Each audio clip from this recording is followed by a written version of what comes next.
wabarakatuh. Salam sehat untuk kita semua.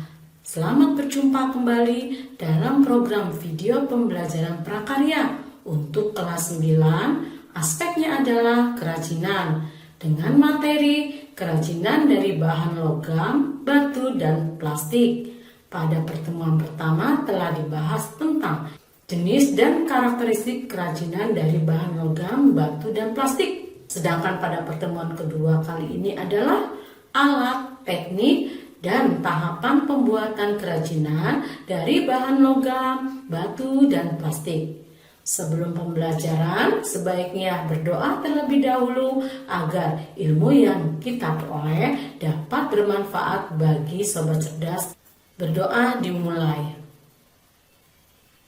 Pernahkah kalian melihat pembuatan kerajinan logam, batu, atau plastik pada industri kecil di sekitar lingkungan atau di daerah lain sebelum pandemi?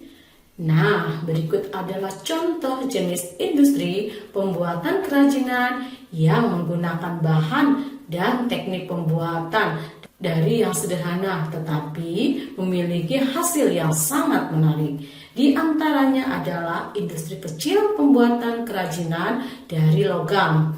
Di sini adalah logamnya, seng, dan aluminium yang dibuat menjadi peralatan rumah tangga. Kemudian industri kerajinan dari plastik yang tidak terpakai atau bekas kemasan minuman, yaitu bagian atas dari gelas kemasan.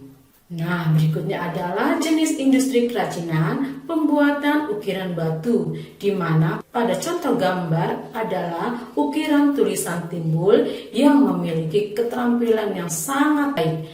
Terlebih, pengrajin ukiran timbul masih jarang, sehingga harga produknya pun cukup menarik, bisa sampai di atas 1 juta rupiah.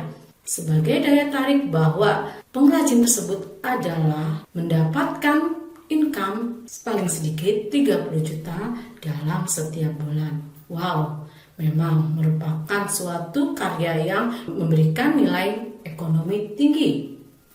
Di tangan pengrajin inilah maka timbul muncul produk-produk yang mewarnai karya bangsa Indonesia, baik yang sederhana maupun produk yang memiliki nilai seni dan daya guna yang sangat baik. Di antaranya adalah contoh-contoh produk dari bahan logam, yaitu pertama, tempat pensil atau alat tulis, kedua, lampu hias, ketiga, miniatur Vespa, dan keempat adalah sapi. Nah, keempat ini adalah merupakan bahan utamanya dari bahan kaleng bekas. Nah, kemudian yang kelima adalah dari tembaga, yang merupakan jenis logam yang dibuat menjadi burung Garuda Pancasila.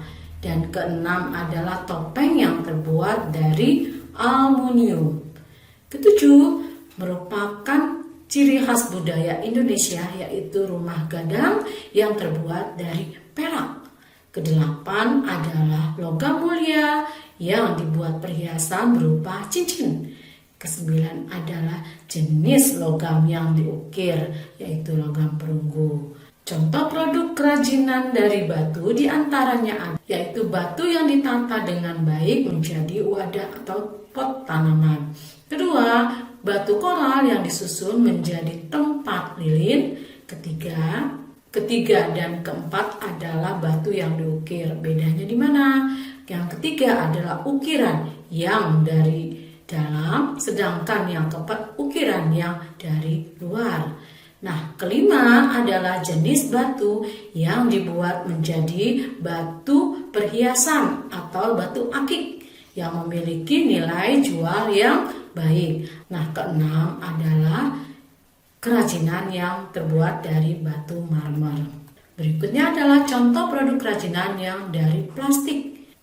Pertama adalah plastik jerigen, yaitu yang dibuat sebagai wadah tanaman hidroponik. Kedua adalah tutup botol kemasan minuman yang dibuat menjadi tas. Wow, keren sekali. Ketiga adalah wadah kemasan bekas sampo. Nah, bisa digunakan menjadi tempat ATK. Keempat adalah plastik bekas cat yang digunakan menjadi wadah tanaman atau menjadi tempat lampu. Dan kelima adalah dari botol plastik yang ukuran besar dibuat menjadi lampu hias. Dan keenam adalah tempat untuk charger HP yang dimana bisa digantung sehingga terjangkau dengan stok kontak. Berikutnya adalah bahan dan alat yang digunakan dalam pembuatan kerajinan logam, batu, dan plastik, di mana karakteristik bahan sudah diberikan pada materi sebelumnya. Pertama adalah bahan dan alat kerajinan logam yang dibutuhkan dalam pembuatan produk kerajinan.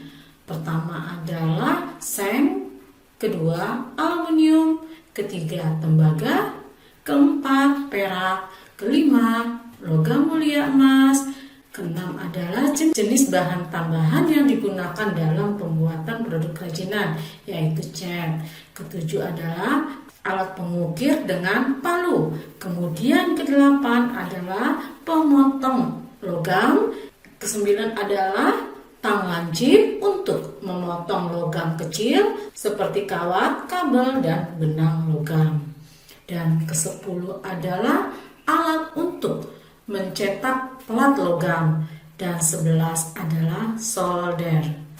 Bahan dan alat kerajinan dari batu diantaranya adalah pertama batu cadas, kedua batu paras, ketiga adalah batu koral, keempat batu hias atau batu mulia, kelima adalah pahat dan 6 palu untuk mengukir batu, ketujuh adalah bor, kedelapan gerinda untuk memotong, kesembilan adalah alat menghalus batu hias atau batu cincin. Nah, sekarang adalah bahan dan alat kerajinan dari plastik. Pertama adalah plastik mentah, bisa berwarna atau yang bening seperti beras. Kedua adalah plastik bekas kemasan kebutuhan rumah tangga. Ketiga adalah botol kemasan minuman. Keempat adalah alat yang digunakan dalam pembuatan kerajinan, yaitu gunting. Kelima, cutter. Keenam adalah lem tembak. Ketujuh adalah untuk menghancurkan biji plastik. Dan sekarang adalah teknik pembuatan kerajinan bahan logam, batu, dan plastik diantaranya. Pertama dan kedua adalah mengukir. Bedanya, mengukir yang pertama pada batu bagian dalam, sedangkan kedua adalah mengukir dari bagian luar. Kemudian yang ketiga, teknik mengukir untuk logam. Keempat adalah teknik menempel atau merekatkan, diantaranya bisa menempel batu. Kemudian kelima adalah teknik memotong, dan keenam adalah melebur dan mencetak, di mana digunakan untuk bahan logam. Nah, selanjutnya adalah pengemasan. Apa yang dimaksud dengan pengemasan? Pengemasan adalah bagian akhir atau terluar yang membungkus suatu produk. Tujuannya adalah melindungi produk dari cuaca, guncangan, dan benturan benda lain. Kedua, memperindah produk atau menambah daya tarik. Dan ketiga, mudah dibawa. Dan selanjutnya kita lihat adalah tahapan pembuatan kerajinan logam. Contohnya di sini adalah tempat sendok atau garpu. Apa yang dilakukan? Pertama adalah perencanaan, yaitu mengidentifikasi kebutuhan yang akhirnya mendapatkan ide. Setelah mendapatkan ide, maka tuangkan dengan tulisan, yaitu apa saja yang dipersiapkan, dan membuat rancangan atau pola yang akan dibentuk. Dilanjutkan dengan persiapan, di mana persiapan adalah menyiapkan bahan kaleng. Di antara sini ada 6 buah. Kemudian lem, selanjutnya adalah balok ukuran 150 sampai 950 mm. Kemudian cat yang digunakan bisa cat enamel atau cat semprot. dan paku serta obeng. Dan kemudian adalah kuas untuk mengecat. Setelah persiapan adalah pelaksanaan. Dalam pelaksanaan pembuatan kerajinan tempat sendok dan garpu, pertama adalah kaleng dibersihkan, lalu kaleng dan papan sebagai penyangga dicat. Lubangi tiap kaleng satu sisi untuk memasang paku atau mur antara kaleng dan kayu. Jika ingin penambahan pegangan pada bagian atas kayu, dapat dibuat bahan dari kulit yang dipaku.